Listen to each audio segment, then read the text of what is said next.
சரி, நீங்க தான் வந்தீங்களே, திமுக தான் ஆட்சிக்கு வந்தாச்சே, ஏன்னா இப்போ தேர்தல் வருது, அதையும் பேசணும்ல. நீங்க என்ன செஞ்சீங்க?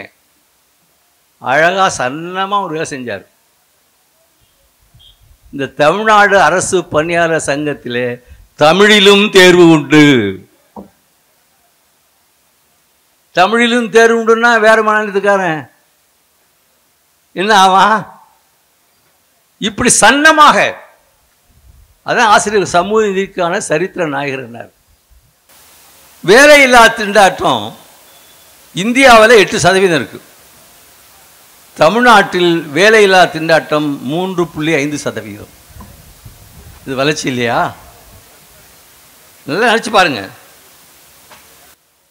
வெளிநாட்டு முதலீடு நம்முடைய அமைச்சர் இருக்கிறார், நம்முடைய தொழில்துறை அமைச்சர் இங்கே இருக்கிறார். வெளிநாட்டு முதலீடு எந்த அளவில் இருக்கிறது? வெளிநாட்டு முதலீடு நிலையிலே இந்திய அளவிலே 2வது இடத்தில் இருக்கிறது. முதல்ல பம்பே இருக்கும், அது நீண்ட காலமாக வெள்ளைக்கார ஆட்சி காலத்திலிருந்து தொழில் வளம் இருந்தது. இப்போது முதலிடத்துக்கு முந்திக் கொண்டிருக்கிறது நம்முடைய அமைச்சருடைய ஆளுமையினால.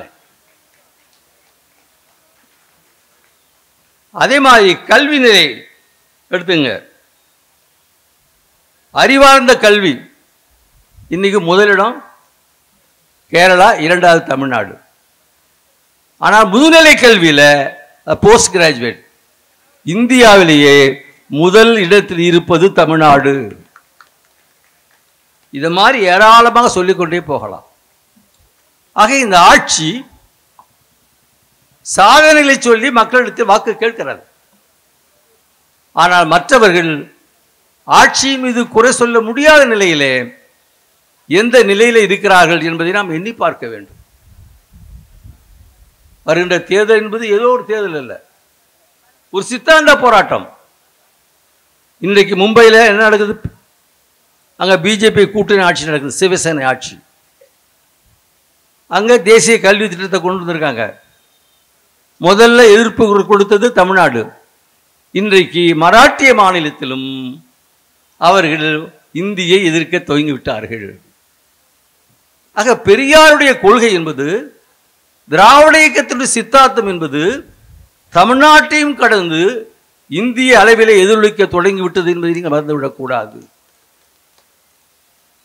ஆக வருகின்ற தேர்தல் என்பது ஏதோ 5 ஆண்டுகளுக்கு ஒரு முறை வருகின்ற தேர்தல் என்று கணக்கிடாமல் அடுத்த தலைமுறையை பற்றிய கவலையோடு கவனிக்கப்பட வேண்டிய ஒரு தேர்தல் ஆகும்.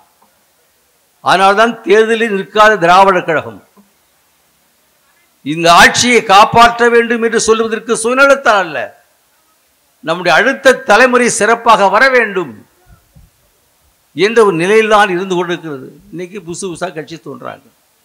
ஊழலை ஒழிப்புன்னு ஒரு கட்சி தோன்றிருக்கு சார்.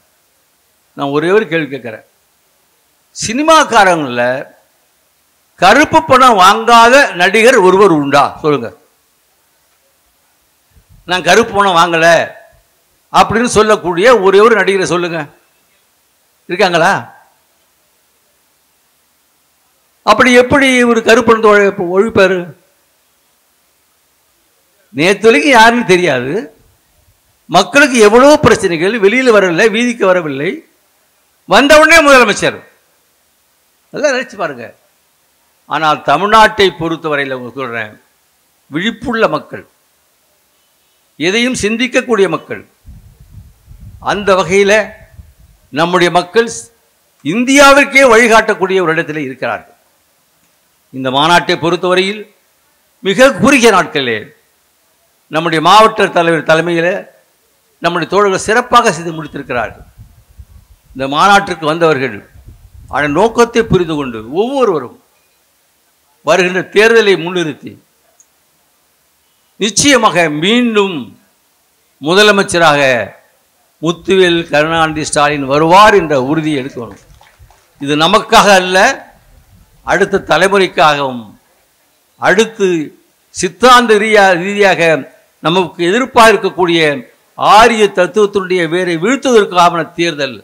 அந்த முறையிலே நாம் நல்ல முடிவு எடுத்து மக்களுக்கு வழிகாட்ட வேண்டும். நாம் சொன்னால் ஒரு மரியாதை இருக்கும். ஏன்னா நம்ம வாக்கு நமக்காக கேட்க போறதில்லை, நம்ம சட்டமன்றத்துக்கு போக போறதில்லை. நம்ம உச்ச நீதிமன்றத்துக்கு பாராளுமன்றத்துக்கு போக போகிறதில்லை. அவங்க சொன்னால் சரியாக இருக்கும் என்ற எண்ணம் மக்களுக்கு இருக்கிறது. அந்த முறையிலே நம்முடைய தோழர்கள் இந்த கட்சி கூட்டணியில் இல்லாமல் இருக்கலாம், ஆனால் மக்கள் நலம் கருதி வருகின்ற தேர்தலிலே நம்முடைய கடமையை செய்ய வேண்டும் என்பதை மட்டும் இந்த நேரத்தில் எடுத்துச் சொல்லி இந்த அரிய வாய்ப்புக்கு நன்றி கூறி விடைபெறுகின்றேன். வணக்கம். அனைவருக்கும் நம்முடைய அமைச்சர் அவர்கள் சால்வை அளிக்கிறார். நம்முடைய தமிழ்ச்செல்வி அவர்கள் தகடூர் தமிழ் மாநில மகளிர் செயலாளர் தருமபுரி தமிழ்ச்செல்வி அவர்கள், மாநில மகளிர் அணி துணைச் செயலாளர் பெரியார் செல்வி அவர்கள், நம்முடைய சேலம் கமலம்மா அவர்கள், தே மலர்கொடி அவர்கள், நம்முடைய சோழங்கநல்லூர் சரஸ்வதி அவர்கள், மீரா ஜெகதீசன் வேலூர் ஆம்பூர்லேருந்து வந்திருக்காங்க. அவங்களுடைய அம்மா அவருக்கு பதிலாக அவங்க வந்திருக்காங்க. நம்முடைய டாக்டர் தமிழ்மணி அவர்கள் தஞ்சாவூர், நம்முடைய மகப்பேறு மருத்துவர் டாக்டர் தமிழ்மணி அவர்கள், தஞ்சாவூர் டாக்டர் அருமைக்கண் அவர்கள், நம்முடைய மகளிர் அணி மாவட்ட தலைவர் தஞ்சாவூர் கலைச்செல்வி அமர்சிங் அவர்கள், மந்திரமா தந்திரமா நிகழ்ச்சியாளர் ஜெயமணி குமார் அவர்கள் கும்பகோணம், கோயம்புத்தூரிலிருந்து வருகின்றிருக்கின்ற கலைச்செல்வி அவர்கள், மதுரை பாக்கியலட்சுமி மாநில மகளிர் பாசறை துணைச் செயலாளர், பெரியார் சிலையை அகற்றுவேன் என்ற பொழுது அருவாளோடு சென்ற ரவுடி மதுரை ராக்கு தங்க பேரே அதான் உங்களுக்கு எழுதியிருக்காங்க. நம்முடைய கலைச்செல்வி மதுரை கலைச்செல்வி அவர்கள், கீவலூர் கமலம்மார், செந்துரை இந்திரா காந்தி, ரெஜினா பால்ராஜ் அவர்கள், நம்முடைய திருச்சி சோழங்கநல்லூர் மகேஸ்வரி அவர்கள், வேலூரிலிருந்து வருகிற கலைமணி பழனியப்பன் அவர்கள், நாகர்கோயிலிருந்து வருகின்றிருக்கின்ற நம்முடைய மணிமேகலை அவர்கள், நம்முடைய கண்ணுக்குடியை சார்ந்த முன்னால் அவங்க சூப்பரண்டா இருந்தவங்க அவருடைய வள்ளி அம்மை அவர்கள், பொம்மி கணேசன் அவர்கள்,